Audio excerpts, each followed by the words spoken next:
Hello, I'm Idris Goodwin, Director of the Colorado Springs Fine Arts Center at Colorado College.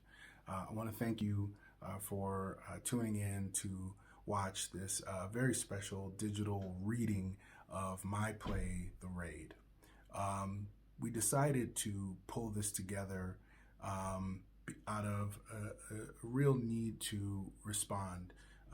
The arts, I believe, have and always will reflect and tell the story of who we are.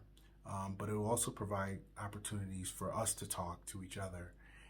We started this Arts and Social Action series at the Fine Arts Center here at Colorado College as a way to utilize the digital platforms and the virtual technologies to connect us and open up our space and make it even more accessible to have conversation.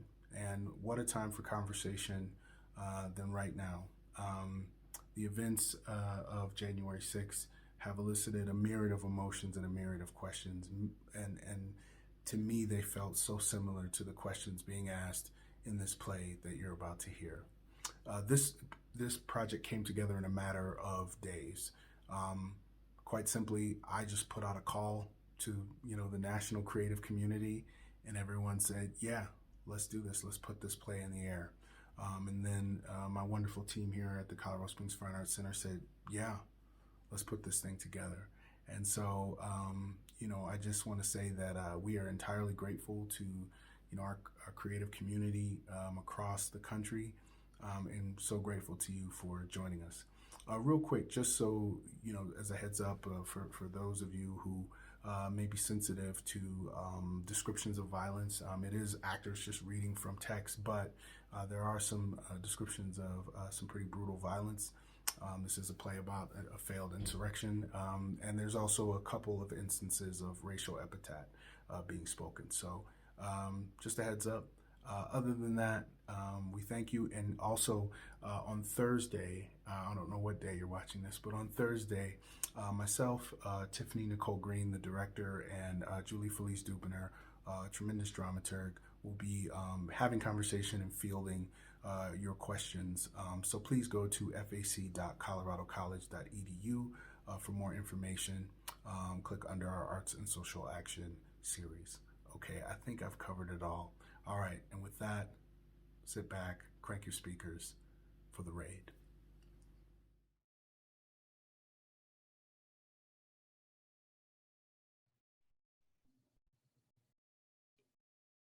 The Raid, written by Idris Goodwin, directed by Tiffany Nichole Green. Characters: Frederick Douglass, an abolitionist, writer, and orator who escaped enslavement. John Brown, a farmer, tanner, devout Calvinist, and radical. Shields Green, aka the Emperor, escaped slavery in South Carolina, Douglass's travel companion. Henry Kagi, an Ohio-born attorney and abolitionist, Secretary of War in Brown's provisional government. Harriet Tubman, leader and primary conductor of the Underground Railroad. Everyone in this play is dead. Some died sooner than others, but we've all been dead for a long time. Some of us died on the same night. You'll see many of us die tonight. And tonight is not today. It was a long time ago.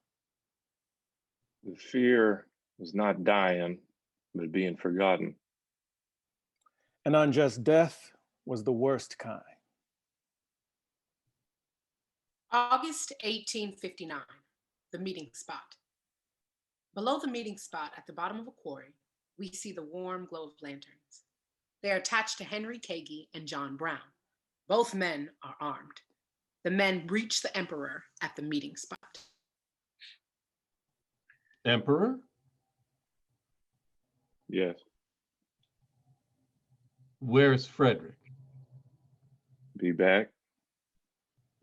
Where'd he go? I haven't seen you. It must have been over 10 years ago. Yes, you were just a boy when I saw you. Is still the conversationalist, I remember. Did you call him the emperor? Nice out here on the quarry tonight. John, Wouldn't it be something if we talked about the weather? I can't remember the last time I lost myself in talk of the weather. Nice weather tonight. now where exactly is Mr. Douglass? Yes, where did Frederick go? Wandering. Wandering for what? Game? Has Frederick gone and become a great hunter since the last time I saw him? Tending to his bowels? After all our travels and stealthy maneuvering, and he's not here. How long ago did he wander off? No sense of time. Something is amiss. Because he's wandering? A man wanders. The emperor said he'll be back. I don't care what the man says. His name I refuse to call any man an emperor, even ironically. If he were white, would you feel different? John, This is not a corrupt man. I know this man. you said you haven't seen him in 10 years. This is Frederick Douglass' trusted companion. He's traveled the world with him. Yes, but that If Douglass wants us to wait until he's done wandering, then we will. no man is incorruptible. Come again?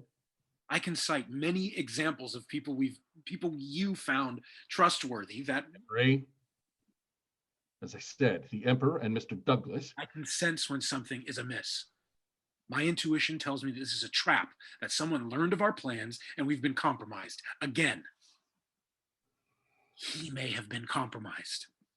Men like he are the key to unlock the new America. As you've said to me repeatedly. If he is not alarmed, then I am not alarmed. I am alarmed. So what are we going to do about that? You are going to settle your nerves. Talk to the emperor. You might learn something. Where are you going? To find Frederick Douglass.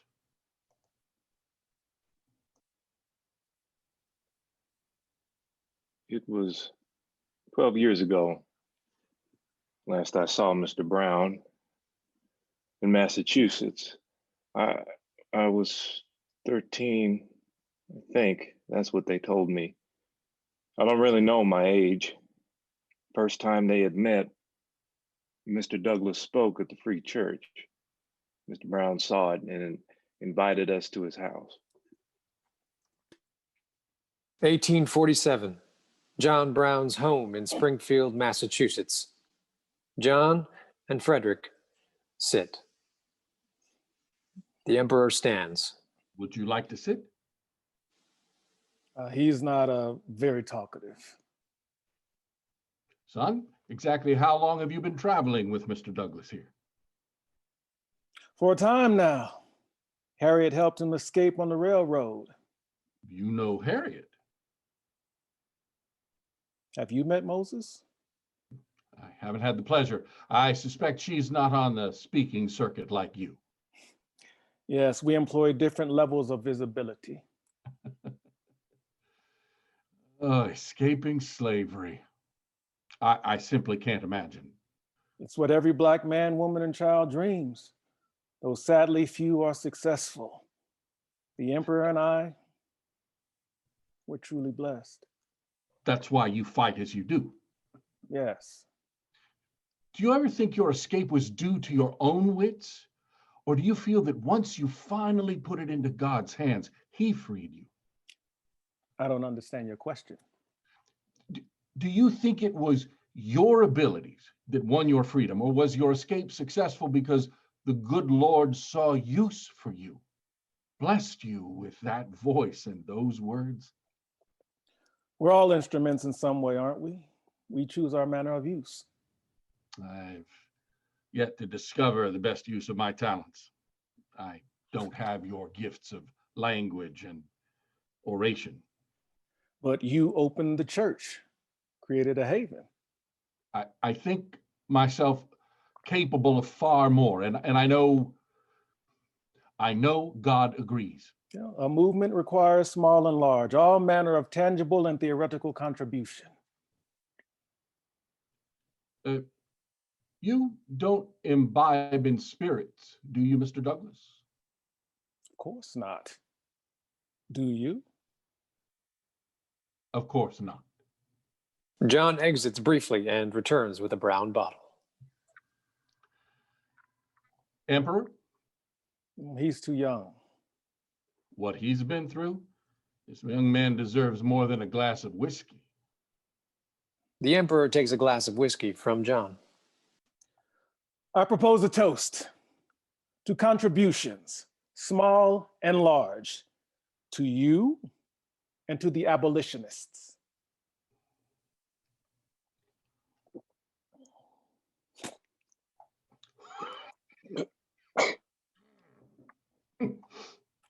Straight from the Kentucky hills.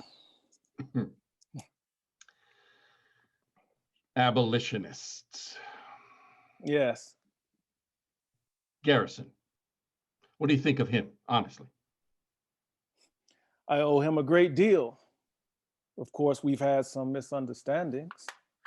Because We're cordial allies. although The Liberator has long been the Bible, you could say, an abolitionist Bible. I myself have written for it, but I wanted to start my own paper. the North Star. It's no slight against the Liberator.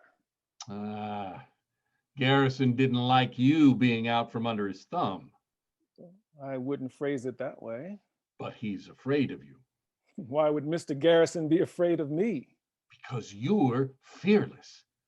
When you were over there in Europe, I heard rumblings. That Douglass boy is vain, is ungrateful, as if you should temper your light further. Well, Garrison is not benevolent, but John, when I returned from Europe, I was free. The abolitionists helped raise money to buy my freedom from my former master, Auld. The white man enslaved you. The white man freed you. You shouldn't feel beholden to anyone because it's all immoral. You shouldn't have been enslaved and paid for in the first place. Not beholden, grateful. My grievance is not with Garrison alone. It's the culture of the movement, if that makes sense. The way they all clamor into the free church, entitled, funded by their family wealth, speaking with righteous fire, and very little God in it. Well, there is scripture, but not much law. I don't follow you exactly, Mr. Brown. God is trying to show me what type of instrument he wants me to be. He doesn't tell me in words. He shows me. Well, what does he show you? Often, I'm assaulted by images. What sort of images? Do you remember Elijah Lovejoy? Yes, published in an abolitionist paper. And you know what happened to him. Tragic, yes. For a spell, months, sometimes in my waking hours, I saw the mob burst in, smash his printing press, splinter his ink, break his windows. A warning to stop writing, publishing, and printing your anti-slave propaganda. Elijah cleaning up the mess, fixing his printing press, continuing to publish. The mob returning, smashing his printing press, splattering ink across the floor, broken glass. Elijah rebuilding and continuing. Again, the mob breaks, shatters, burns. If you don't stop, we will return. And when we return, it'll be worse. But still, Lovejoy continues until finally they splatter his blood across the ceiling. They smash his flesh with a bullet. The whole time, I'm trying to stop them, trying to protect Elijah, but I can't. I am just a witness. At his memorial, I stood up in that church in front of everyone and I said, here, before God, in the presence of these witnesses, from this time, I consecrate my life to the destruction of slavery. But how do I seek justice for Elijah, men like him, For all those slaves that weren't as blessed as you and the emperor? Oh, we tell the stories of the martyr. Story? Stories are the catalyst for empathy. Empathy affects policy. Frederick, you must know, slavery will not end without bloodshed. Well, many have tried. Nat Turner and Denmark Vesey. Heroes? But they failed. Elijah Lovejoy's pacifism failed. After that mob first arrived, he should have armed himself. Lovejoy knew exactly what he was doing. Foolish. Putting their wickedness in plain view. Wickedness never hides. It is just called by different names. You're not a soldier. Neither am I. Bloodshed is not our trade. You are a great speaker. Your tools are nouns and verbs, words of action. I am a tanner. I use blades to separate the skin from the body. Put us together. There is power there. Can I show you something? John leaves and returns with a map of the United States as it would have appeared in 1847. He spreads the map across the table. The Alleghenies. God placed them here, these hills, for a great purpose. These hills have been placed for the purpose of freedom. They are full of natural forts where one man for defense will be equal to 100 for attack. Places where large numbers of brave men can be concealed, baffle, elude pursuit for a long time. God shares my hatred of slavery, and God gave this explicit knowledge of the Alleghenies to me. And only you. Yes. He showed you. I believe he wants me to organize an attack using these hills. And he brought us together because he wants you to lead the charge. As I said, I am not a soldier. But your words inspire. Call men to action. I'll take 25 men, supply them with arms and ammunition, post them along 25 miles, send the stealthy of us into the fields from time to time to recruit the most restless and daring slaves to join us. I trained them. And when they were properly drilled, each man finding a place for which he was best suited, they would work in earnest. They would run off the slaves in large numbers, retain the brave and strong ones in the mountains, and send the timid to the north by the Underground Railroad. There are none more cunning than the Southern capitalist. All they would do is sell their slaves farther away, beyond the reach of the Alleghenies. You don't believe in this plan? So I'm playing devil's advocate. I have no interest in what the devil has to consider. Just consider it for a moment, Frederick. It makes divine sense. So America would demolish the Alleghenies before it submits to the will of a terrorist band. When you escaped slavery, when the emperor here escaped slavery, were those not acts of resistance? No one was harmed. In your book, you wrote about fighting the slave breaker Covey for hours. He never again laid a hand on you. That hardly compares. It does. It's the same. Force. Where reason fails, force is necessary. Look, when profit is involved, it only means blood. Gallons and gallons, piles of bones, innocent people. I don't intend to harm any innocent people. The innocent are always harmed. Frederick, don't be afraid. Fear? I fought Covey for hours not because I was terrified. When I escaped, I was very afraid of the dogs, the whip, or worse. I was afraid to die another mutilated, nameless black shadow. I must live. I must speak, be heard. A former slave who speaks, thinks, and lives. This is my resistance. Death is inevitable, but if I can predict its date, I become wary. This plan you share, death is certain. It's time we take our leave. Frederick and the Emperor start to exit. John pulls out a gun and sets it on the table. Take it at least one of you should be carrying. We return to the meeting spot at the top of the quarry, 1859.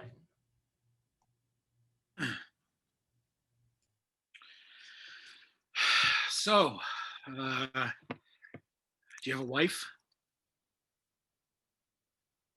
I don't either. Children? I don't either. John has 20 children. 20. Can you imagine? he always tells me that once this is all over, the very first thing I should do is marry and produce children. He considers bachelorhood as a slight against God. Are you a religious man? Phew, thought I was the only agnostic in this lot.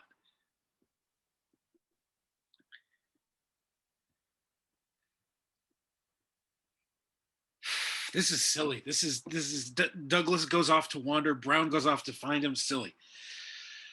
You and I standing here waiting for our, what would you call them? Mentors? Lunatics, I'd like to call them. Mr. Douglass is certainly to be revered, of course, but Mr. Brown could surely be mistaken as one from a distance.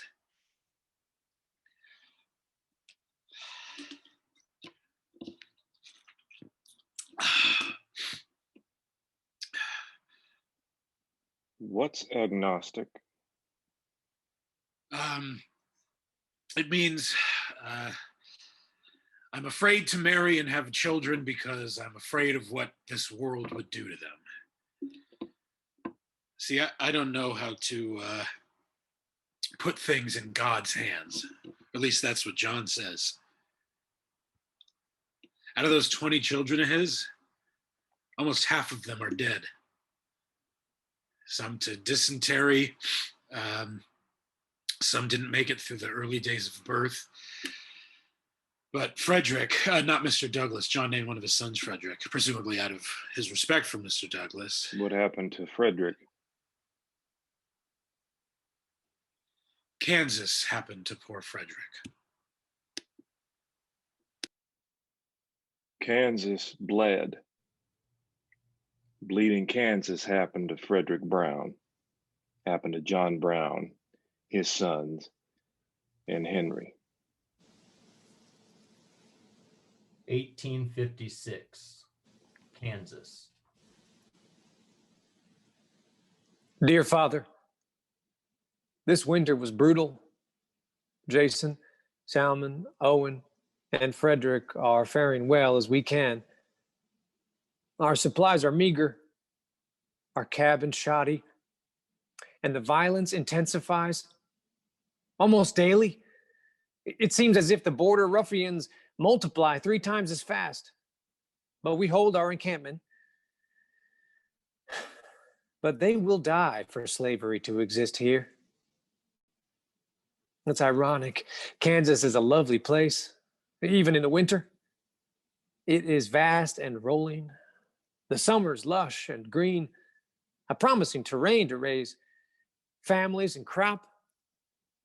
Sadly, tension and demise is all that lays before us.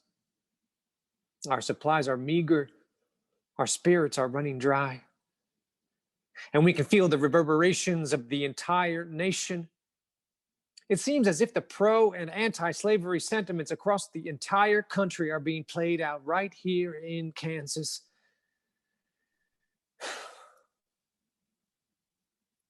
Your presence would greatly increase morale. Your guidance and authority with the Lord would do much to revive us, and your strength.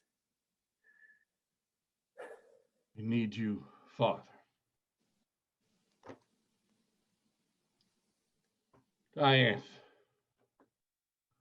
this is truly difficult. Pray. You and the children. But your other children, Everything is crumbling. here or there. Diane, this farm can't function without daily attention. The boys, they do this because of you. I never forced them to. You taught them from their birth that slavery is an abomination. You're their father. They're starving, ill-equipped, they're dying, but John, hasn't been easy. We've moved from farm to farm, worked ourselves from every angle. We've lost children, fought illness, lost dollars. Farming has never been your calling, beloved. You've been waiting for a long time, and now your sons are showing you how.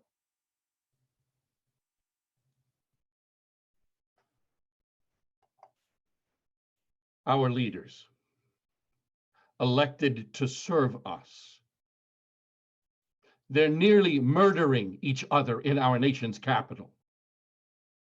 Slavery has always divided us. But now it seems the veil of civility is lifted. The moment I heard about this beating, a representative of the House almost killing a man in a government building, my mind flooded. I went into the woods for hours, prayed for hours, until he showed me we are at war. And in a state of war, man must follow God's law. I've long known I was predestined to help bring an end to slavery. But the how, the way, the means. But now, I see it. The answer. I could only witness Lovejoy. I could only witness Sumner. I have only witnessed, and now it is time for me to intervene, to do to these men as they would do to us and our families and to our Black brothers and sisters. Jason, Salmon, Owen, Frederick, John, Henry. Men.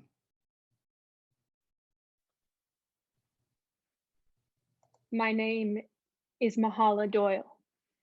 My husband, James, pro-slavery man with the Law and Order Party, brought us to Kansas soon as they passed the act.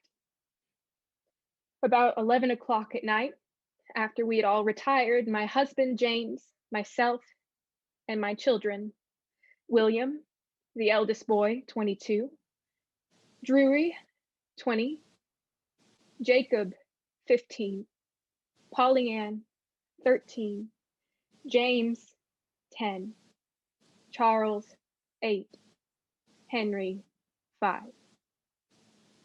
Saturday, the 24th day of May, AD 1856. We were all in bed when we heard some persons come into the yard and rap at the door and call for Mr. Doyle, my husband. They told my husband that he and the boys must surrender, that they were prisoners. These men were armed with pistols and large knives. James Doyle, William Doyle, Drury Doyle, and you, Jacob.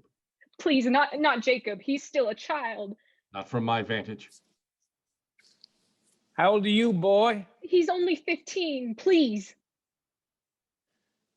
Father. All of you, get down here. Father, no, he's only 15. Dad, get down. Imagine if it was me. Please, no children, no women. We are soldiers, not savages.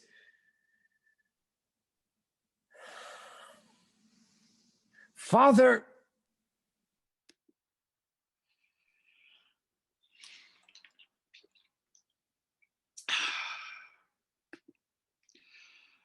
We spared young Jacob Doyle, but then we faced James Doyle and his 2 adult sons.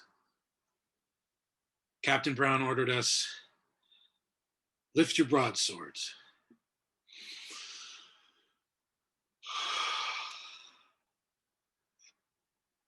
And we proceeded to hack these Doyle men to death. And inexplicably, Captain Brown fired a bullet into James Doyle's head.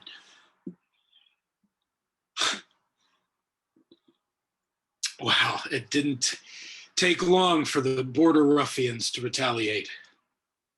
Over 200 of them showed up at our stronghold in Osawatomie. They outnumbered us 7-1. Captain Brown's son, Frederick, was the first to be shot. Some of us fled along the River of Swans. Some of us were captured, and some of us kept on fleeing. They burned Osawatomie until it was nothing. First time What? you killed someone?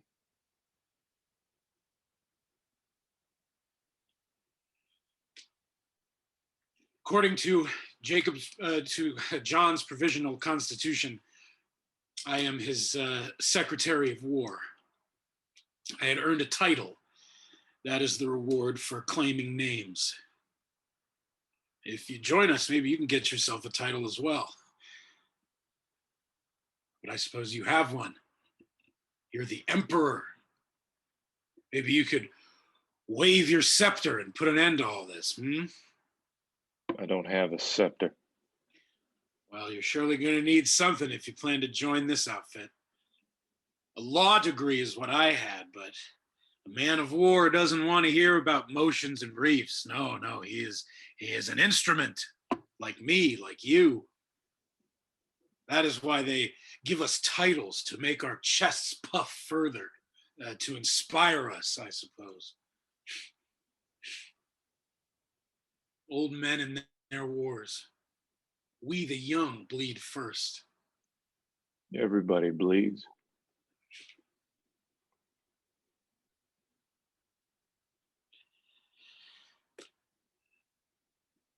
Should we look for them? Said they'll be back. But what if they were attacked by rabid dogs? What if they fell upon the rocks and cracked those thick heads of theirs? I'm not a paranoid person, not by nature. My parents raised me like a good Ohioan, to be patient.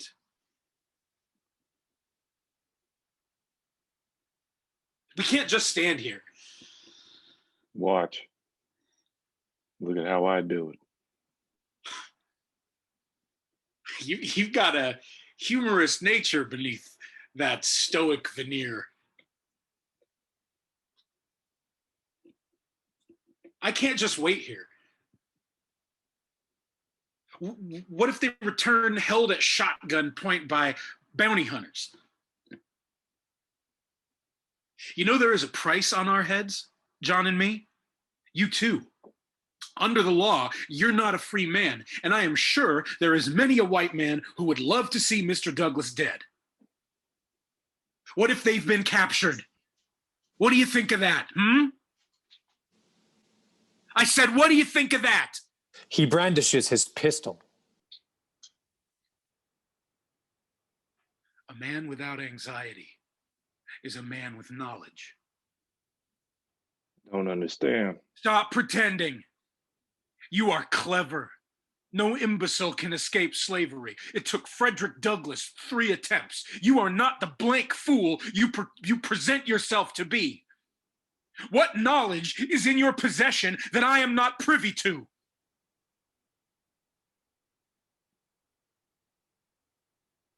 How many? Surely you can't expect me to have kept count. I surely do. 1858, Ontario, Canada. I don't know. So far, 63. Impressive. Now, Captain Brown, how many slaves have you liberated? I don't know. You haven't liberated any, have you? Of course I have. If you had, then you'd know exactly how many.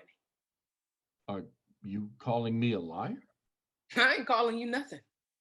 This here is America, home of the free market enterprise. If the Subterranean Passageway is liberating more slaves than the Underground Railroad, I certainly like to know so we can catch up. Are you all right? My hand's shaking. It's cold up here. Been some time since I've been back to Canada. Frederick, Sojourner, Lloyd, Garrison, everybody's met you but me. Garrison. I detect some fang there. General Tubman, I do try my best. Don't worry, Captain Brown, we're in Canada. This side of the border, our secrets are safe. I appreciate the man's support generally. You know, Garrison is the one who named me Moses. Don't you find Garrison to be like most? He's not willing to die. Lloyd's God is a gentle, forgiving God. Yours is more vengeful. I think of him as just. God or Garrison. John, you shouldn't pass so much judgment. Garrison and all these white men you've been sitting down with, they are quick to donate to your cause. You're doing what they can't do. Any man could do what I do. Maybe they could, but they won't. White men get wide breadth of choice, but Black folks are born into war. No choice. Starts the moment we're born. You don't learn to fight, you'll die.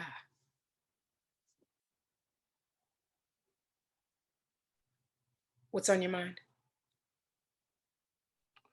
When I was a boy, 12 if I remember, I was driving cattle across Ohio by myself. My father told me never to accept any charity. Someone might be luring you in, trying to steal your herd. But I was exhausted, thirsty, starving. This man invited me in. This man, he looked pleasant, like someone to trust, like a holy man. I was 12. I didn't know. He invited me, let me rest my animals on his land, shared food and water. Before dinner, we said grace. He had this boy, almost same age as me. He was Black, not a slave, but just a servant, surely given to him or kidnapped. This man, who I thought an angel, spewed horror at him. As I drank and ate, this boy suffered. He went to collect the empty plates. One slipped from his hand and shattered. This man must have been at his wit's end with this poor, awkward boy because something inside of him. He grabbed the shovel by the fireplace. It was iron. He beat this boy right in front of me. I watched him beat this boy. I've seen the horrors of this cruelty up close. I was hit like that with a heavy iron when I was 15.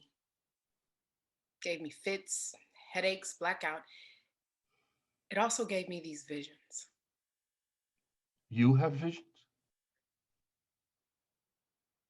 Just like you. Are we mad? We're at war. I had a vision. Just this morning, you and your army down in Harpers Ferry. You did? Yes. Well, that's why I came. I'm raising money, but also I know, and I will help you. I'm going to try and convince Frederick again. Don't bother trying to convince Frederick. I tried years ago, but my plan wasn't. I couldn't illustrate the vision, but this West Virginia, Harpers. When I unfold this grand vision, he won't be able to say no. Frederick Douglass is Black. Yes, a former slave. Yes, but he is a politician. He was critical of the railroad. No. Yeah. Said the more slaves run away, the better slave masters will get at keeping us. So this is a runaway slave saying this. I love Brother Frederick, but he is only radical compared to some. He believes in America, its principles, that it can work. He knows it needs repair and wants to be the blacksmith. The same could be said for you or me.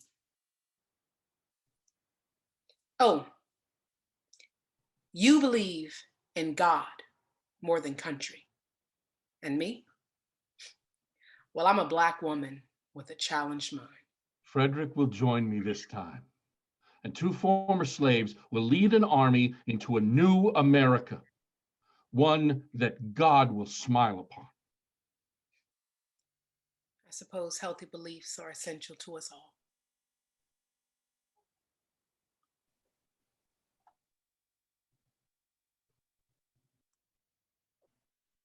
John, Are you well? As I could be. Oh, you're looking. I know. Did you see the emperor? Yes, I left him with my secretary. You have a staff? Henry is an essential soldier. Kansas? Yes. What is the meaning of this wandering? There are slaves buried here. Here? Yes. I lived in Pennsylvania many years, never heard of slavery up this way. The Quakers wouldn't allow it. Well, the Quakers weren't always righteous. For a spell there, they read their Bibles upside down.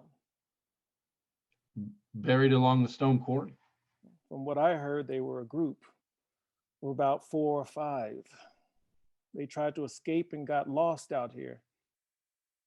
No one ever found them. Who told you? A mutual friend. Where did you hear that slaves were buried here? I believe they are further this way. Frederick, you haven't told anyone about this meeting, have you? John. Frederick, please. I trust you, but I'm trusting a lot these days, and I just need you to help me. Help ease the devil at work in my head. Moses. General Tubman. Prompted by one of her dreams. She said, now when you're out there at the quarry with John, make sure you listen for them. She said that God showed her that they were restless, that they were buried somewhere by the quarry, and that when we met, I would be able to hear them.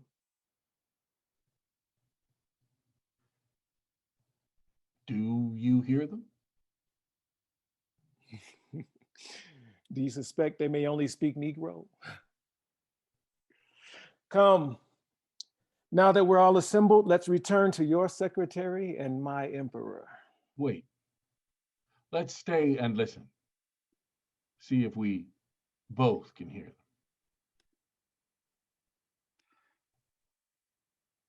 So who polluted that black head of yours? Who turned you against us? John and I, all we've done, all we've killed and bled for you people, and you seek to deceive us. Tell me what you know. Did you seek amnesty from the government in exchange for our whereabouts? I will shoot you.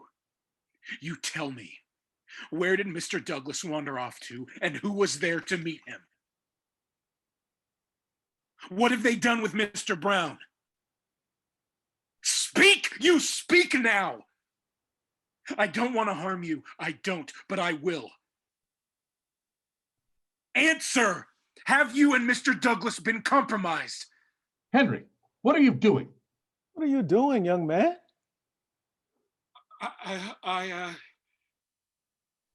He was showing me how it worked. Thank you.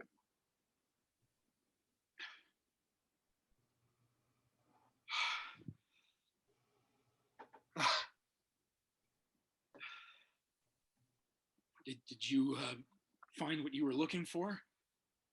Excuse me? When we arrived, you'd been out on a wander. Yes, I searched and found the great John Brown. Has he shared the plan with you yet? No, I wanted to do it when we were all here. Well, here we are. Henry, are you all right? Fine, I'm fine. We came here to tell him our plan, so please, let's tell him. Tell him, John. There's something in your voice that I don't like. There's something happening here that puts me at unease. What are you talking about? Will you tell them? Just tell them.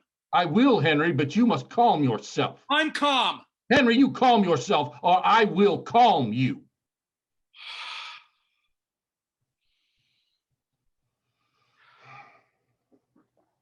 Back in Springfield, I told you a story.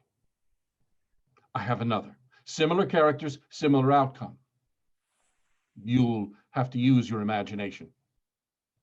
Imagine an army of fully armed, well-trained, unflinching, God-protected men, mostly black men, free.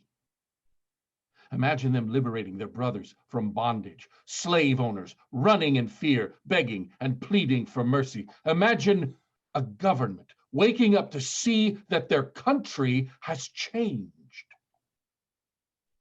This is what I've been called to make a reality.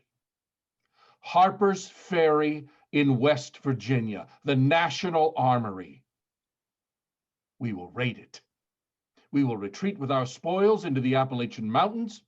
From there, we will storm the South, arming and freeing men, women, and children, and from there, we will do God's work. It's bold. This is not a time for subtleties. Let me assure you, Frederick, this is not. Back in Springfield, I was naive. My plan was immature. But what I have put before you now is solid. Henry and I have traveled all over this region for the past 3 years, planning, refining the plan, gaining funds, support, arms. All the key abolitionist figures support us. We secured funding from 6 major businessmen. Who are these businessmen? We can't say. They'd like to remain anonymous. What do they expect in return? They expect us to do what they can only talk about, to make real what we've imagined. Everything is in place. We were ready a year ago. Why didn't you proceed? We were compromised. Someone threatened to leak the plan, so we suppressed it temporarily. Did you find the mole? Yes, but too late. I think it was an indication from God that you should abort. Frederick, Harriet is supporting us. Matter of fact, she is joining us. Did you think that I would be swayed by her participation because we share skin color? That's not what I mean. You misunderstand. You know my position on this matter. But I know that's not what is in your heart. You've been clouded by Garrison rhetoric. Well, enough about Garrison. John, he's given us his answer. He's been giving me that answer over and over again, but it means nothing to me because I know the Lord wants him to lead, not me. It shouldn't be me. It should be you. It must be an ex-slave that leads his own people out of slavery, like Moses led the Hebrews. I know you, Frederick. I really know what's in your heart. You know what's in my book, John. You have no idea what's in my heart. You may feel for my plight, the emperor's plight. You may feel deep in the purgatory of your being, but you will never know what's in my heart. Because I am white? Not because your skin is white, because your way is white. Quick to grab weapons when there's any threat that you consider yourself entitled to. A Black man is born fighting the sand in the hourglass. We seek life, we seek peace, a freedom to live as you seek chaos and anarchy. I seek justice. It is you that seek a rich white man's way. Documents, compromises, swift decisions from an ivory palace that affects the lives of millions. This is the white man's way. So it is the only way slavery will end. No, you said it yourself, bloodshed. After we met in my home, you gave a speech and said... I spoke out of anger. Where did it go? The anger is always present, John. I am turning you down again, not because I lack rage or passion, not because I'm some pacifist fool. Frederick, Look, if I had a scythe long enough, I would make a mighty swing and decapitate the whole of them. But I do not possess such a tool. I use what I can within the limits of the law because I am no good to anyone dead. Neither is Harriet, neither is Emperor. Mr. Douglass, I'm not afraid. What? he said he's not afraid. I'd like to join. If I could, I'd like to join you. No. He's his own man. Sorry, Mr. Douglass. I'd like to join them. You'll perish. You know that, right? I can help. It worked in Haiti. It worked in Veracruz, aboard the Amistad and the Creole, but never here. No slave insurrection on American soil has been successful. I am planning a raid on a federal armory, not a simple. If you will entertain it, I have an alternate vision. The Republican from Illinois will be our next president. What Republican? Lincoln. That insufferable beanpole who went around wasting his breath debating that Stephen Douglas moron? He is the closest we will get to an abolitionist White House. Now, there are many who wish him the same bloody demise they do you or me. He will be our next president. He opposes slavery, a vocal opponent. Now, a unifying war will come. I would ask you to cease this Harpers Ferry raid and wait until this war begins. Then you can fight alongside a Lincoln-supported military. Your skills and leadership will be great assets. Surely Blacks will be allowed to fight. If not, I will lobby for them to do so. Someone will need to train them and lead them. They won't let a Black man do this, but you will be the closest thing. If you fight this war, all your previous crimes will be ignored.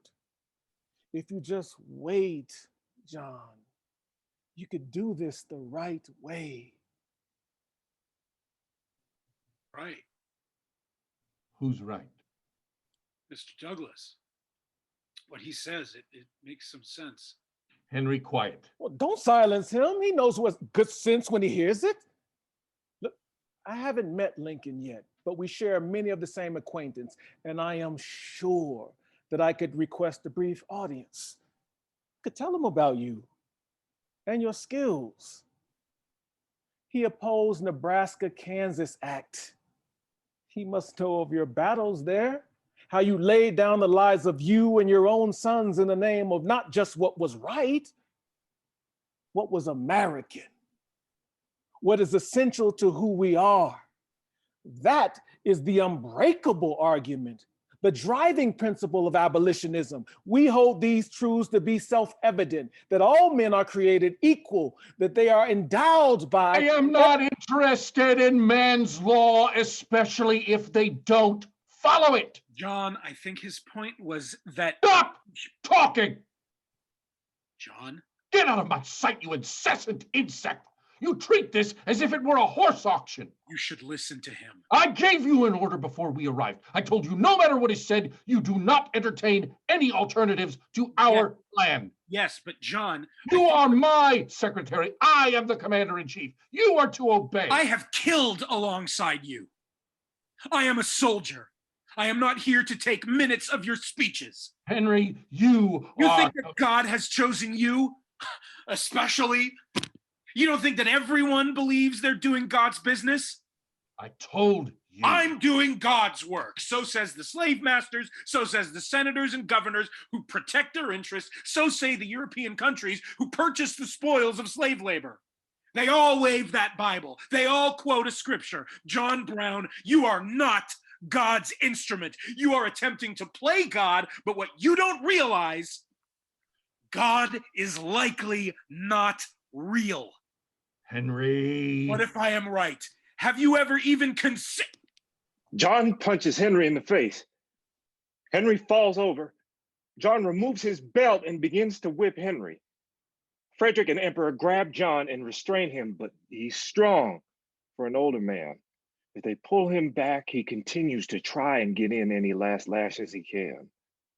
Henry picks himself up, wipes his bloody nose. John has finally stopped resisting, his breath heavy. One Sunday, I took the Lord's name in vain. My father called for me to come to the tannery. He beat my naked back till my whole body stung. A million hornets stabbing me with fire. And finally, he stopped. He put his hand on my shoulder, said, "This is my fault." Then he stripped off his shirt, gave me the whip, said, "Lay it on my back." My father said what he meant. I didn't argue. I was scared, nervous, also burning in pain. My strikes were tame. My father demanded harder, harder, harder. I obeyed, whipping as hard as I could, my back erupting with each lash. But he kept demanding, so I continued until my father's back started to bleed.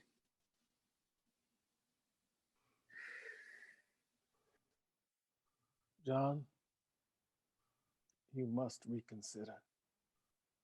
If what you say is true, if there has been a slow, trickling trail of gunpowder leading to a government-sanctioned war, perhaps our raid of Harpers Ferry will be the necessary spark. The war is already underway. We needn't a president to declare it. I hear something.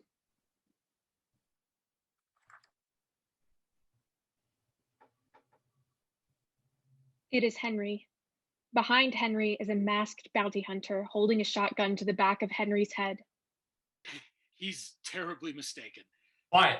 Who is this man? I assured this gentleman that I don't know you. Sir, there must be some misunderstanding. Quiet. I don't know any of these men. Are you after me? Henry. He's not who you're looking for. We are free men here. Henry, who is this? Are you all right? Quiet. Drop your gun, old man. If I drop my gun, then I will be unarmed. Drop your gun. Quiet. Are you after me? I'm after all of you. All of you come with me. I've seen all of your pictures, runaway slaves and fugitives. I've committed no crimes. But you're a nigger. That's not a crime, is it? Please don't shoot him. Quiet. Old man, you put that gun down or I'll shoot him. And I know you know who he is. You could shoot maybe two of us before one of us gets their hands upon you. I'm really good at what I do. If you claim to know who I am, then you know I am quite good as well. I have my team nearby. I don't believe you have a team. We should assume he's speaking the truth. Quiet. I'm going to shoot him. John, don't. Quiet. The lot of you be quiet. I, along with my team, have been trailing each of you. Now, my team has been trailing all of you, and we intend to bring you all to the gallows. I have just alerted my team. Sir, you have no justification for this. Your friend here confirmed everything. Now, I know of your conspiracy. You compromised us, Henry. He forced me. He has a shotgun. Henry, Harpers Ferry. I have to shoot you both now. John, no. Quiet. You know of our plans. The raid on the National Armory. You're mad. When he explains it, the brilliant audacity of it truly comes into focus. It's asinine. Why would you need to raid the National Armory? You only have two hands. How many weapons could you possibly brandish? They're not all for me. They're for the army of blacks. What blacks? I didn't tell him that part, John. What blacks? No blacks. Henry is mad. Well, he intends to liberate slaves and form an army. Why does that strike you so comically? Armed blacks? You cannot arm niggers. Of course he can. One could arm any man, white or black. Blacks aren't meant to be armed. We need every available weapon in this war against the slavery machine of which you are a part. I have nothing to do with slavery. Oh, you return men to captivity, you're endorsing it. I collect bounties, is what my father did, and his before him. As a devout Calvinist, I did not. You are a Calvinist? You are looking for me. I am a Calvinist. Calvinists do not conspire to commit terrorism. Sir, how can you judge my commitment to the denomination when it is you who have... This is a legal service I provide. But it is immoral. But it is legal. I am following the law. Whose law? Slavery is the law. I'm afraid you'll find this law to line more radically. Quiet. You are a fool. With a shotgun. Black men are men and can be armed like any other man. The black in this country have been bred over centuries, like dogs, to perform labor tasks. Now, they know cotton, sugar cane, some know blacksmithing, some domestics know the kettle and turning beds down, but nothing of soldiering. Well, it is a fact, sir, that blacks fought in the American Revolution. You lie. Well, it is a fact.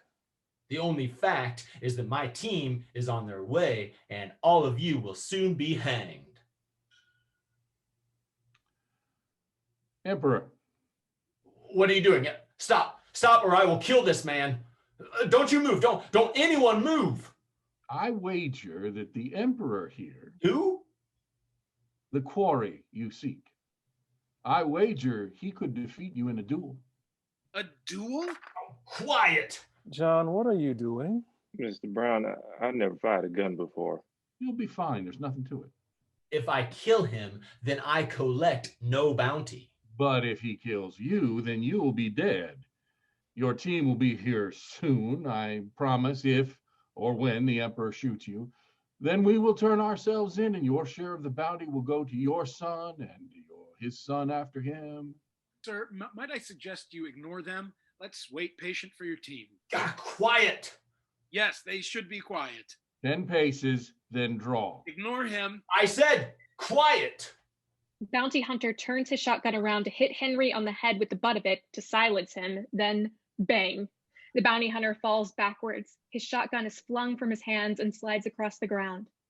Frederick Douglass holds in his hand a pistol, the same pistol John handed to the Emperor back in 1847. Recognize it? John gave it back to me in Springfield. First time you've used it? I knew something was amiss. Didn't I say something was amiss? Take it.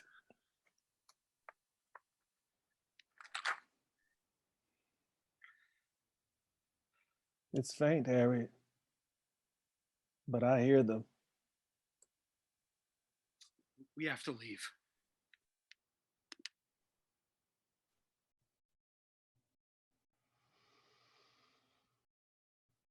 Men, I don't believe any of us here are foreign to hardship. I myself have certainly never known luxury. My businesses have failed. I have seen death, babies born with vacant eyes. The Lord does not promise us heaven on earth, but he does promise us heaven if and only if we have faith. Last night, I begged for clarity. Our numbers are small. How are we to carry out the very task ordained unto me without what is necessary? I asked him to show me. I begged him, teary-eyed, squeezing as if the tightness of my body was evidence of true devotion. I waited as I have again, time and time, and this time He spoke. A whisper. David only had a slingshot.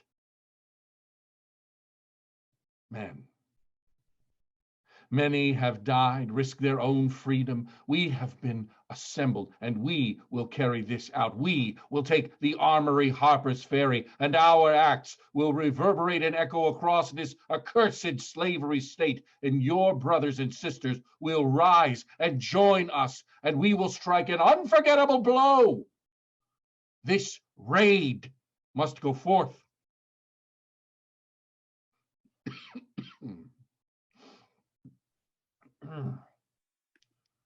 I would say, if you wish to leave now, I would understand. But I know you won't. None of you will.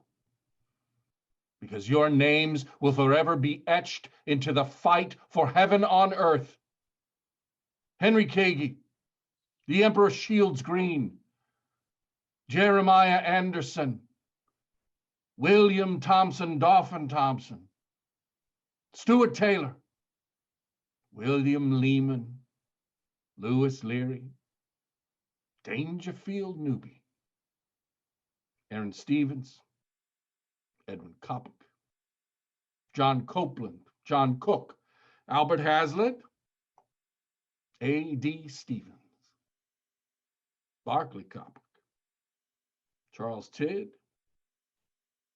Osborne Anderson, Francis Merriam, Owen Brown, Oliver Brown. Grab your arms and let's begin. Darkness falls. Moon begins to burn. John at the bottom of the quarry, weapon drawn. We hear the jumble whisper of words. Then gunshots, fire, howls, routing pigs, water splashing, militia shooting increases. John begins to sweat and breathe heavy.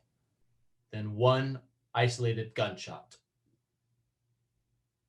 God! At the top of the quarry, we see Henry Kagi drop his weapon. Shot. God, please. Henry. Henry falls.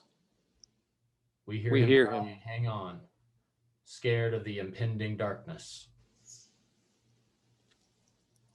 Brown, you alive in there, Brown? There's nowhere for you to go.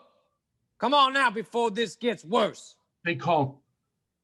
Brown, don't make us use the cannon. Just calm down. This is how it was supposed to happen. Surrender, Brown. This is all part of God's plan. All part of God's plan. It's over, Brown. Henry. Brown! God never surrenders. The doors burst open.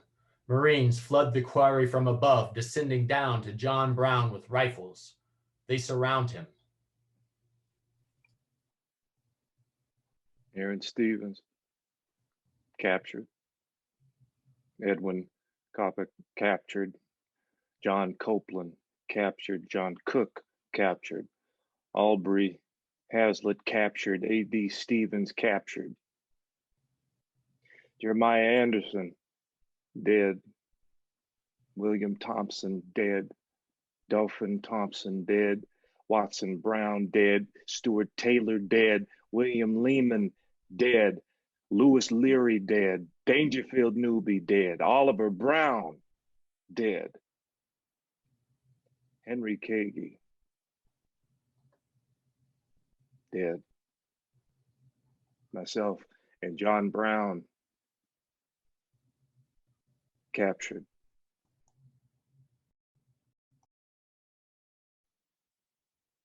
John Brown? Sir, vengeance is not mine. It never has. For I abide by Romans 12:19. Beloved, never avenge yourselves, but leave it to the wrath of God, for it is written, vengeance is mine. I will repay, says the Lord.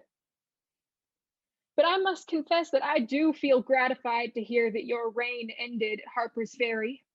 You can now appreciate my distress in Kansas when you and your brigade entered my house at midnight, when you arrested my husband and 2 boys, took them out of the yard, and in cold blood you can't say you done it to free our slaves. We had none and never expected to own, not one. You made me a poor widow with helpless children. I know this is sinful, but I am gratified by the news of the loss of your 2 sons. My son, Jacob Doyle, whose life I begged of you to spare, is now an adult. He desires to be at Charleston on the day of your execution. If God would permit it, he'd adjust the rope around your neck. If this scrawl give you any consolation, you are welcome to it. Mahala Doyle. John Brown. John. Yes. John, it's Silas. Who?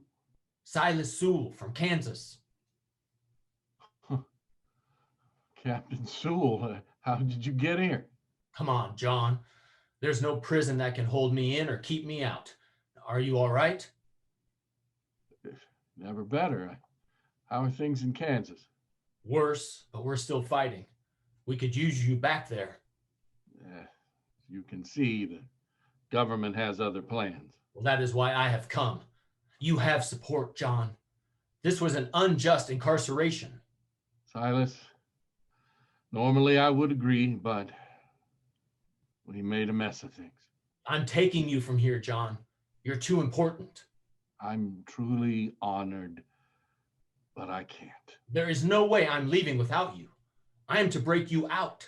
We will retreat into the hills and use the Underground Railroad to get you to Canada.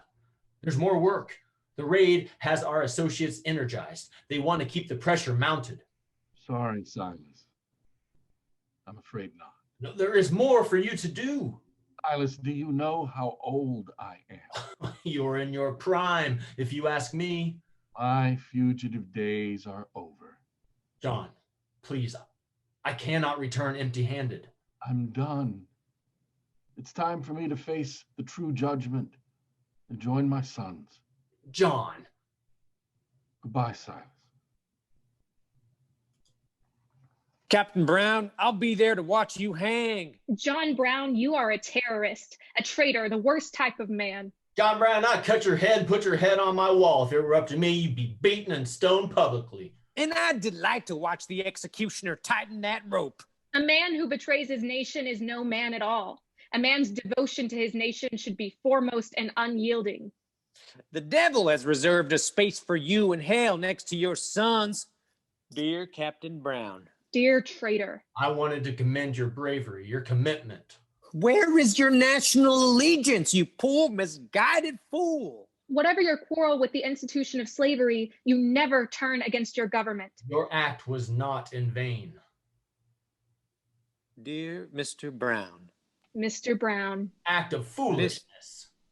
You and your cowardly band of fearless soldiers. You are heroes, martyrs. Wasted talent and ability. To think you'd give weapons to slaves. Warms my heart and enlivens my soul. Nothing but set back the abolitionist movement. Enough. Brown. Your wife's here, Brown.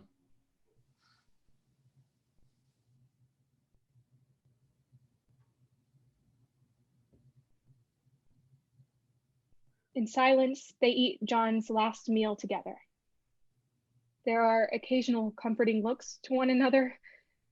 The steak is very tough, and the knife they have supplied is inadequate. John is cutting and cutting and cutting to no avail. He gets frustrated and gives up. He picks up the steak and gnaws into it like an animal.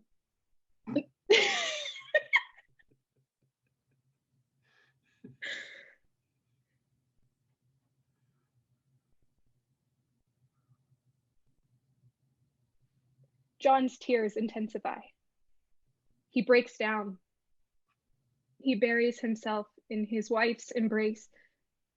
She comforts him until his breathing steadies. He sits back up, wipes the remnants of wetness from his eyes, and resumes his slow cutting away at the stake. John Brown, on the count of first-degree murder, guilty. On the count of treason, guilty. On the count of inciting slave insurrection, guilty. I have, may it please the court, a few words to say. In the first place, I deny everything but what I have all along admitted. The design on my part to free the slaves. I intended certainly to have made a clean thing of that matter, as I did last winter, when I went into Missouri, and there took slaves without the snapping of a gun on either side, moved them through the country, and finally left them in Canada. I designed to have done the same thing again on a larger scale. That was all I intended. Had I so interfered in behalf of the rich, the powerful, the intelligent, the so-called great, or in behalf of any of their friends or any of that class, and suffered and sacrificed what I have in this interference, it would have been all right. And every man in this court would have deemed it an act worthy of reward rather than punishment. This court acknowledges, as I suppose, the validity of the law of God. I see a book kissed here, which I suppose to be the Bible, or at least the New Testament, that teaches me that all things whatsoever I would that men should do to me, I should do even so to them. It teaches me further to remember them that are in bonds as bound with them. I endeavored to act up to that instruction. I say I am yet too young to understand that God is any respecter of persons. I believe that to have interfered as I have done, as I have always freely admitted I have done, in behalf of his despised poor, was not wrong, but right. Now, if it is deemed necessary that I should forfeit my life for the furtherance of the ends of justice and mingle my blood further with the blood of my children and with the blood of millions in this slave country whose rights are disregarded by wicked, cruel, and unjust enactments, I submit. So let it be done.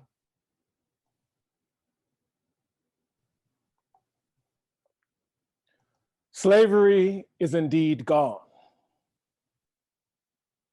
20 years have rolled between us and the Harpers Ferry raid, though since then the armies of the nation have found it necessary to do on a large scale what John Brown attempted to do on a small one. We stand too near the days of slavery and the life and times of John Brown to see clearly the true martyr and hero that he was.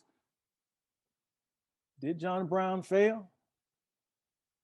Certainly he failed to get out of Harpers Ferry before being beaten down by United States soldiers.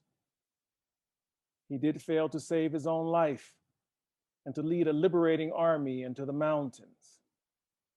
The true question is, did John Brown draw his sword against slavery and thereby lose his life in vain? No. 10,000 times I answer no. No man fails when he gives himself and all he has to a righteous cause. Slavery is indeed gone, but its long, black shadow falls broad and large over the face of the whole country. It is the old truth oft repeated and never more fitly than now. A prophet is without honor in his own country and among his own people.